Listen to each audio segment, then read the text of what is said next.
Shiver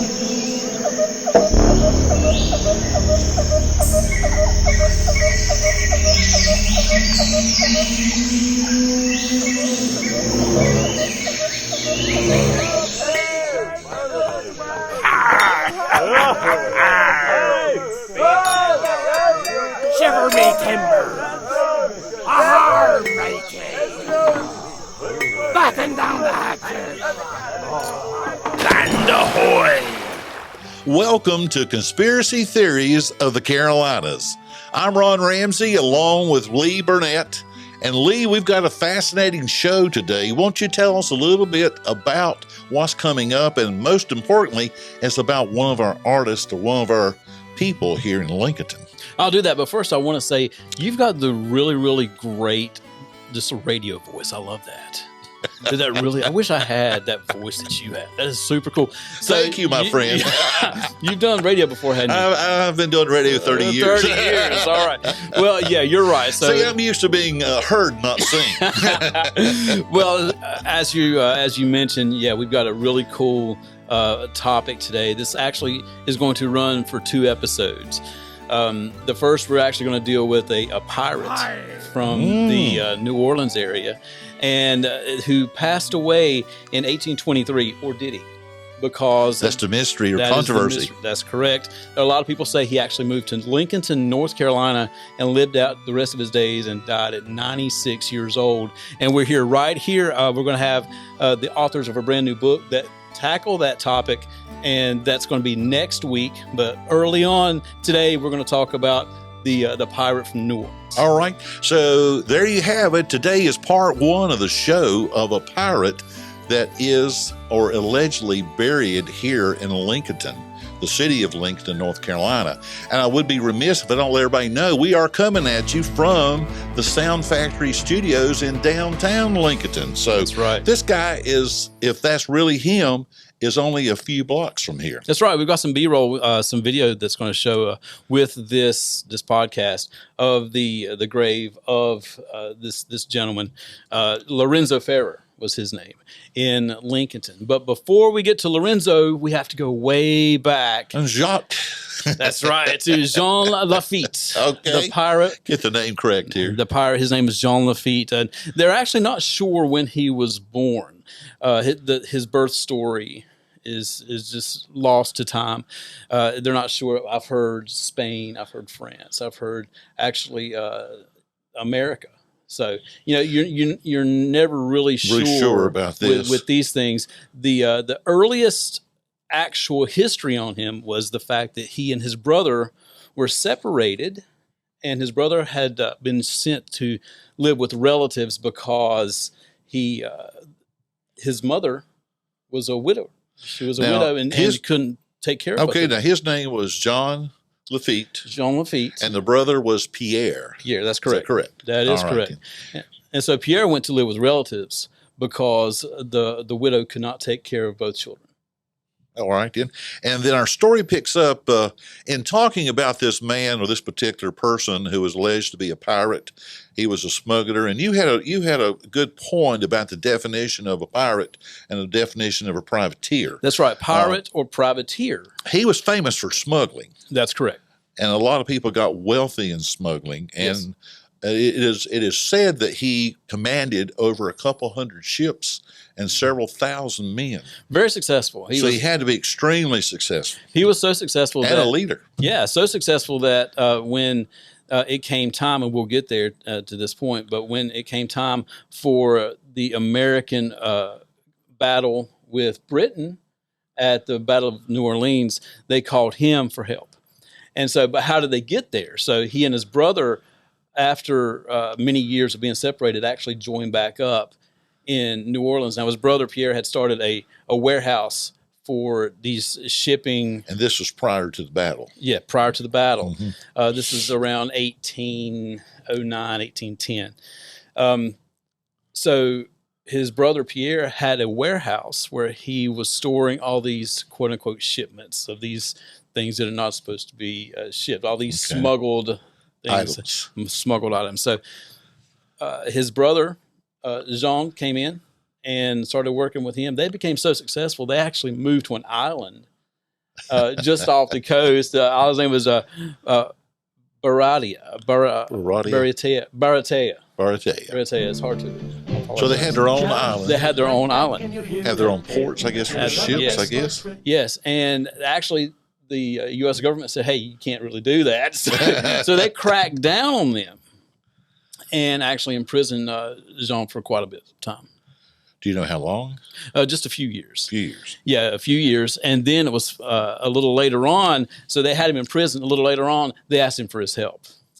Well, one of the stories I was reading about was that the British came to him and asked him to join forces, and they offered him a large sum of money and a lot of benefits if he would go against the Americans. Yeah, $15,000 in money then. Okay. So they offered him $15,000. It took him, he said, give me 2 weeks to think about it. And then he went to the governor of right. Louisiana, I guess, and made the deal to change sides, and they gave him more money, and he wanted pardons. That's correct. So he wanted forgiveness here. Forgiveness. So all the stuff he had done. Yeah. So if we fast forward to the War of 1812.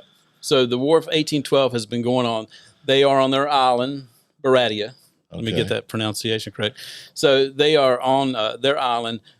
2 years the War of 1812 has been going on. So around 1814, it's time for the Battle of New Orleans to happen. Now, Andrew Jackson at the time said, you know what? We are really, really lacking, warships. We're lacking everything. Gotcha. And so he looked at the success that the Lafitte brothers were having and said, could we join forces with you guys and you come and help us out? And so that's what they did. And they agreed to pay them, and they agreed to give them pardons. And they were, of course, successful in their battle. They were successful. You know, if you look at that battle in itself is really interesting, that they were so outnumbered against the British. I believe it was 4,000 against 20,000. Wow. And the 4,000 won. They just due to the stealth they had, due to the training they had from people like Jean Lafitte. That's interesting. You know, I've been in New Orleans several times, and last time was about 3 years ago, and that city is basically below sea level. Right.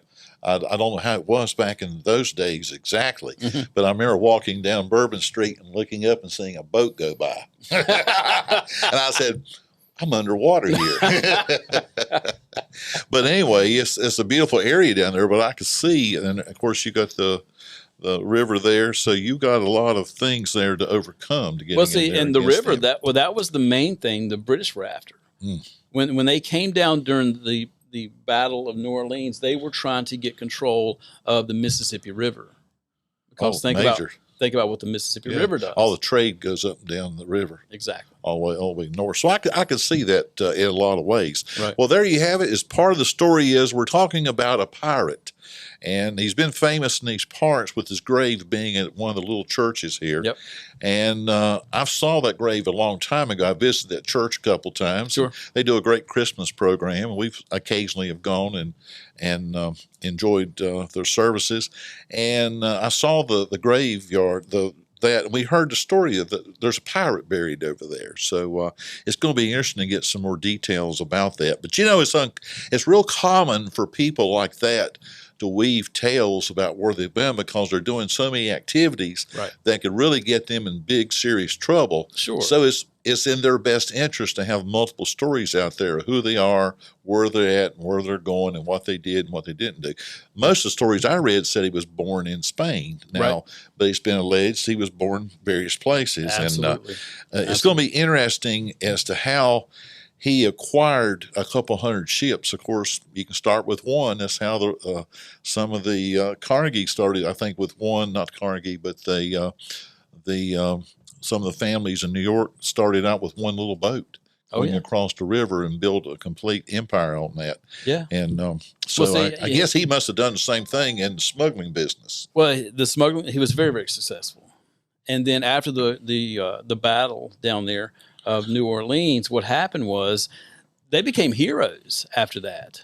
So they actually pardoned them. They were going to parties and they were having a great time. They were royalty down there, to use a term maybe I shouldn't use, but they were treated like kings. Well, they were famous. If they hadn't joined the Battle of New Orleans, they may have been talking British. Right. And so what happened was what happened was Jean missed his days of pirating. Okay. And so he began coordinating with he began spying and became a spy for the Spanish.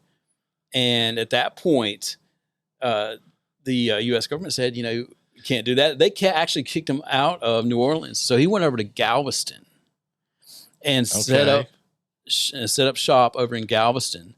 And I saw he had some legacy in Texas. Yes, I guess that's where it's coming from. Yeah, and that's when he really got into pirating big time. Okay, and he was playing everybody against each other, and he was spying on the Spanish for the new Spanish, and then double agent.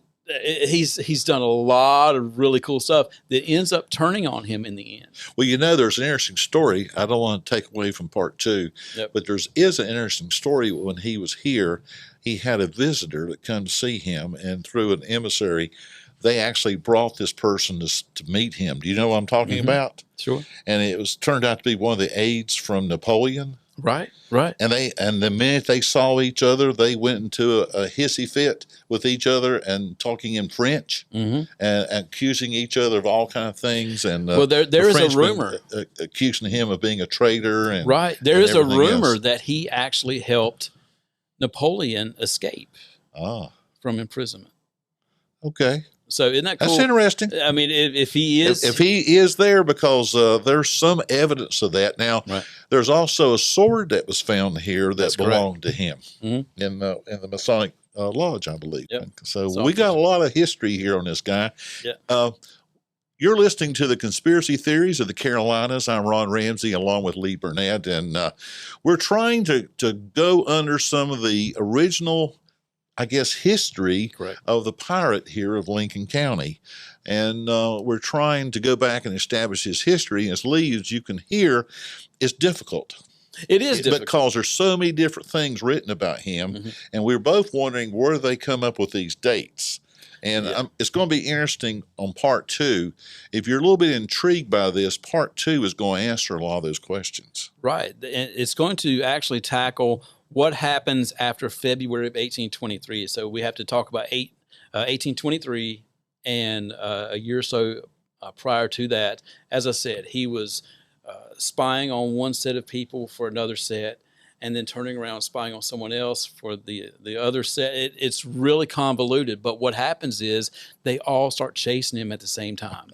So the Americans are after him, the Spanish are after him at the same time. It's time to get out of town. It's time to get out of town. And so he is chasing what he thinks is a Spanish ship, a Spanish merchant ship. Actually, and he sees it from behind. They're chasing it from behind. What it actually is a warship. And so it turns around and he sees all the guns on the front of it. And so battle ensues. Oh, wow. And it's said that he actually passed away during that skirmish in February of 1823. February 5th, I think, is the actual date. Now, did he fake his death, pick up, and move to Lincolnton, North Carolina? Well, there's connection. One of the stories I read about this, he was befriended apparently by someone from Lincolnton. I didn't say that exactly, but it was the Henderson family down in New Orleans, and they had encouraged him to move to Lincolnton. It would be safe or whatever. So that is the connection I found as to why he came to Lincolnton. Right. And of course, if that was him, that's the controversy. We're not 100% sure, but it's alleged that was the famous pirate. He had money. He never worked here. He had chests that was seen by people, and they were full of gold. And he bought land, and like you said, he never worked. Sure. So that's an interesting way to have had a house and land and no visible means of support. Right. Never held a job while he was here, not day one. And then the amazing thing is, if it's him, he alleged to have lived to be 96 years old. And that time period, that was very odd. That was very odd. It was rare to see someone live that old. Mm-hmm. So it's an interesting story. Well, I'm Ron Ramsey, again with Lee Burnette, and you're watching the Conspiracy Theories of the Carolinas right here at the Sound Factory Studios in downtown Lincoln. We'll be right back after this break. I've had this problem. Big problem. I really, really need it. A good wedding planner. And I kept searching and searching. There are so many choices. It's really hard to find one that has all the things on my list. But I finally did it. Yes, yes, yes. Thank you. If you are looking for one as well, look no further. Here's a really good one. Just use mine. Use mine. I'm very satisfied. Definitely recommend. Problem gone. Thank you.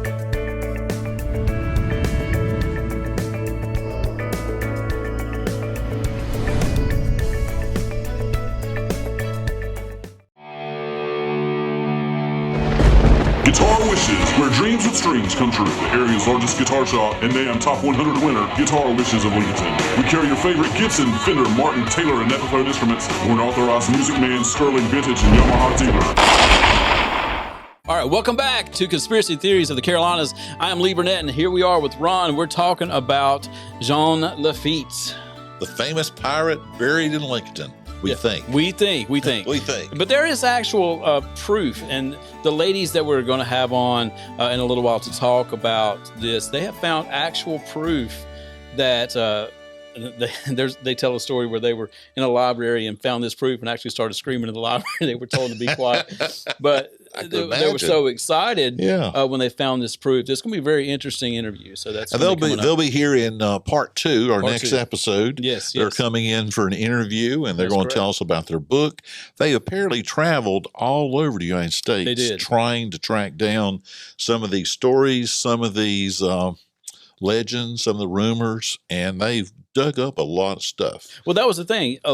This was such a rumor, and as you were talking about earlier, everybody's heard the legend in this area. Everybody's heard the rumor that there was a pirate buried in Lincoln. Nobody knows for sure.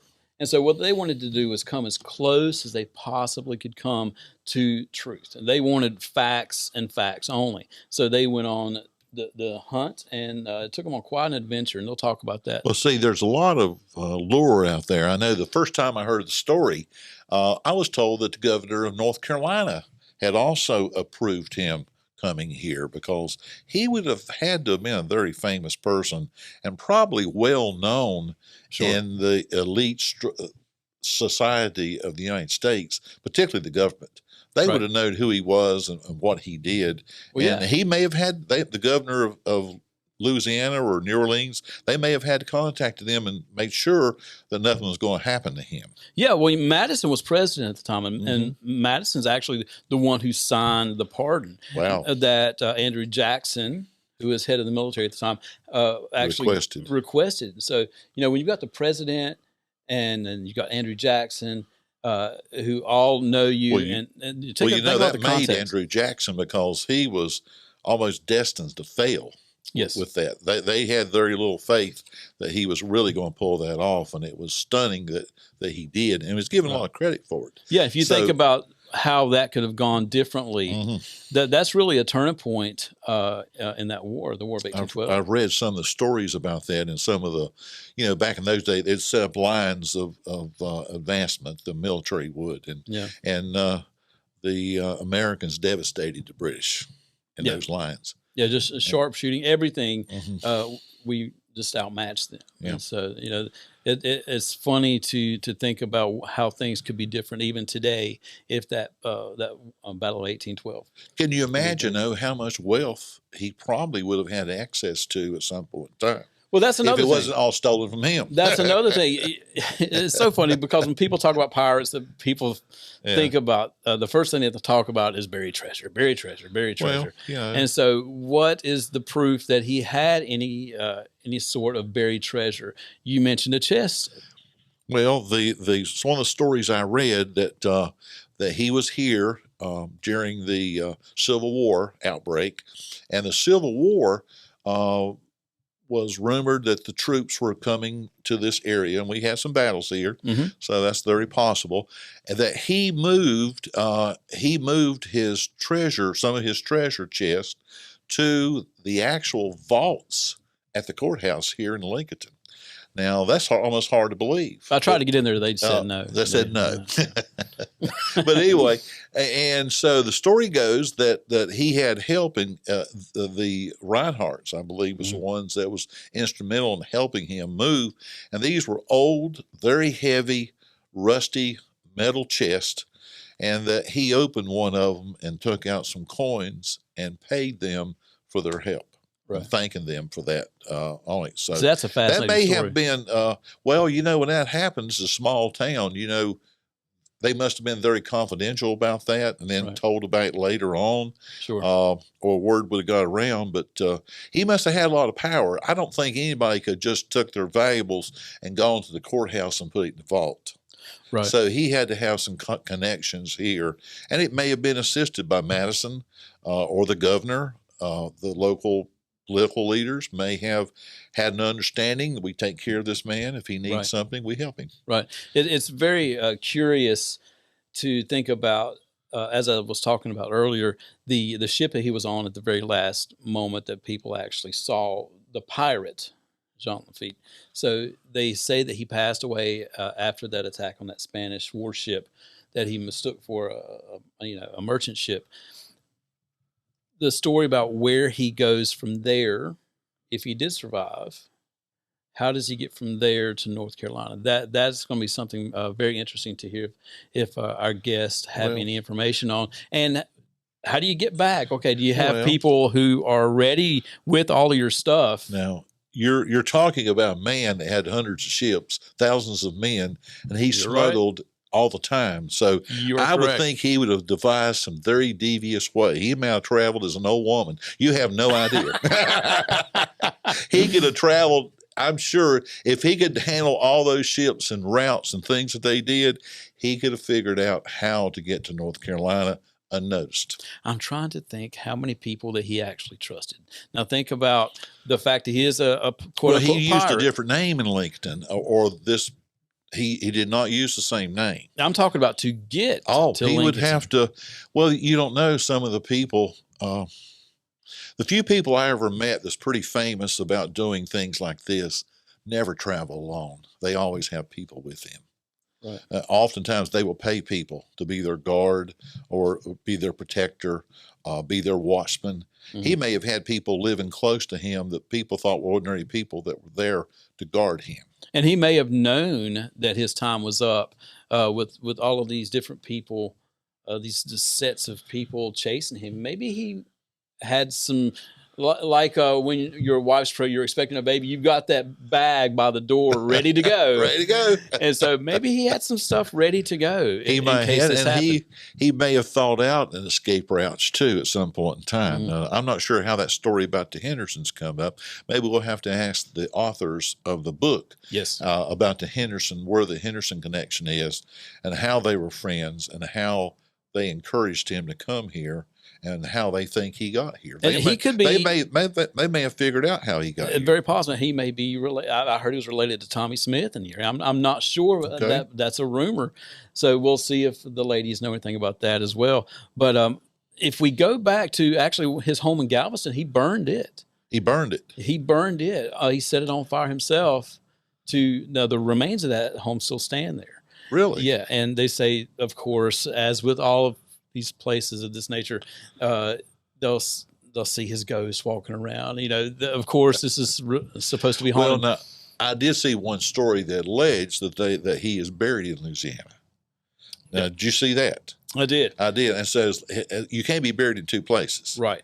So either that's incorrect, or the person they buried there was not really who they thought it was. Well, we are from this area, so we know this story. And there's a lot of circumstantial evidence that he was the pirate. Just from the sword, they've proven that sword, he had a particular signature he did on the sword. And that signature is on the sword. So somebody got that sword somewhere. Right. And not to mention the stories about the coins and the gold and the typical things that a smuggler or a pirate would have. Right. Well, I don't want to spoil the surprise that they have when our guests come on, but they have proof. They found actual proof in some documents that the eureka moment. Exactly. And so there is that proof. And a lot of stories, if you look on YouTube, a lot of stories that you may read online say that he perished in battle. But us being local to this area, the authors of the book being local to this area, we know the story.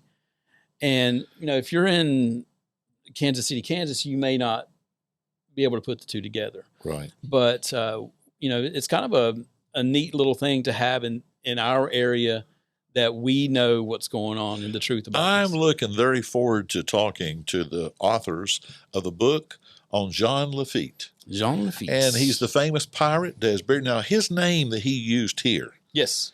Is Lorenzo Ferrer. Yes. Ferrer. And he had a lady that lived with him that was young and had a child. Right. They said the son, he died around 1875. Yes. Is what I understand. That's correct. And the child or the son disappeared about then and then came back to Lincoln. It was written about in 1895. So he came back 20 years later. Yes. Or if he came back to dig up some treasure. You never know. And that's something else that I've heard about this area forever, is that treasure's buried around here somewhere. And if anybody knows where that treasure is, let us know. Hit us up. If you've got a clue, hit us up down below. Right? Yeah, hit us up down below. Well, if it's like most treasures, it's been long gone. You never know. I saw a story where they had found his treasure. And, of course, I clicked on it. Yeah. They're not telling me anything.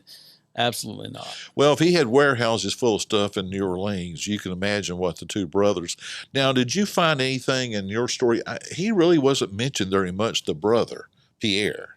Whatever happened to Pierre? Well, I know that he went to prison. He went to prison. And in Louisiana? In Louisiana, yes. Okay. He stayed in prison in Louisiana, and as Jean Lafitte decided to take control of the company, and he took control of all of the warehousing and their company, and he passed away. But I do believe he spent most of his life in prison. In prison. Yes.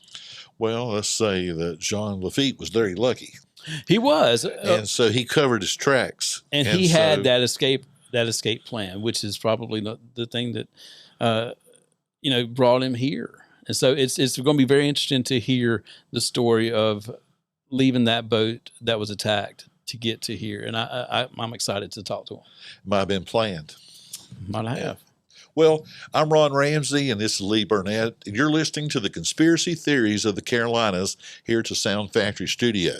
Now, this is part one of a two-part series. We're going to have the authors of a book that came out in March. Yeah, just a few months ago. A few months ago. And this book, the authors are going to be here. You want to tell everybody a little bit about it's a mother and daughter writing team. Yeah, Dr. Ashley. Yes. And they have traveled all over those areas looking for information, going to libraries, researching. I know a lot of times going to cemeteries. I know my wife. It's amazed me the amount of things that she can put together with ancestry, some of the history, and then going looking at graves and getting dates and so forth. That's tracking. Right. So I guess they had to be detectives that they were to be able to do that. And I want to hear about the moment that they finally put the two and two together. Absolutely. And it's unveiled the Beth pirate. Yarborough and her daughter, Ashley, and they have written a book called Jean Lafitte Revealed. Jean Lafitte Revealed. And I can't wait to talk to them about it. Well, if he actually pulled that off, if he made the transition from being a well-known pirateer, smuggler, and the Battle of New Orleans that gave Andrew Jackson the reputation that he had after that battle, that served him really well in his political life. if that is the pirate, which these ladies have proof of that, it's going to be very, very interesting to catch part 2. Absolutely. Now, I've heard this story many, many years, and Lincoln has a lot of historical things here. Sure. We have a lot of famous people here, and in history. So this is going to be a very interesting part. Right. So we welcome everyone to tune in at our next show, which will be part 2, right here on the Conspiracy Theories of the Carolinas, to learn more about the famous pirate that's buried just a few blocks from this studio, right here to Sound Factory Studios, right here above Guitar Wishes, one of the most famous guitar shops in the whole world. So we're right here. We'll be back next week. And Lee, the authors will be here with us for this interview. And we look forward to finding out a lot more and finding out the proof that the pirate buried over at the Episcopal Church here in Lincoln is actually John Lafitte. Absolutely. Thank you so much. And everybody, we'll talk to you soon. Once again, I'm Lee Burnette, and this is Ron Ramsey. We are out.